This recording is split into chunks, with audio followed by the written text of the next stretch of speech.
یرید اللہ بکم الیسر ولا یرید بکم العسر، کہ اللہ خالق کائنات تمہارے ساتھ آسانی کا ارادہ رکھتے ہیں، تمہیں مشکل میں نہیں ڈالنا چاہتے۔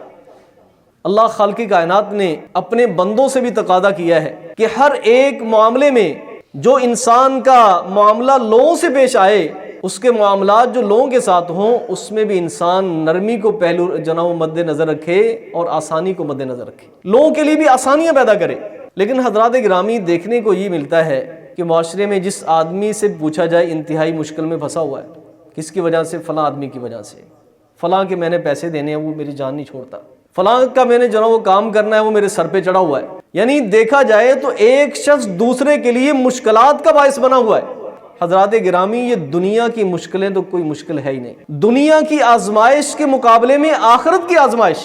دنیا کی نعمتوں کے مقابلے میں آخرت کی نعمتیں، آخرت کی آزمائشیں بھی بہت بڑی ہیں، آخرت کی نعمتیں بھی بے مثال ہیں۔ نبی رحمت صلی اللہ علیہ وسلم نے فرمایا، من سرہ، جس آدمی کو یہ بات بھلی لگے اور اسے یہ بات خوش کر دے، اس کے دل کو یہ بات لگے، ان ینجیہ اللہ من قرب یوم القیامہ، کہ اللہ خالق کائنات قیامت کے دن جو آنے والی آزمائشیں ہیں اسے دور کر دے، ایک آزمائش نہیں کئی آزمائشیں جو اس پہ آنے والی ہیں اللہ دور کر دے، فَلْيُنَفِّسْ عَنْ مُعْسِرٍ أَوْ يَزَعْ عَنْهُ، اسے چاہیے کہ تنگ دست، جس سے اس نے کوئی تقاضا کرنا ہے نا کسی چیز کا، جو اس کا لین دین ہے نا اس کے ساتھ، اور ہے وہ تنگ دست، فرمایا کہ اس کو فَلْيُنَفِّسْ، اس کو تھوڑی آسانی دے دے۔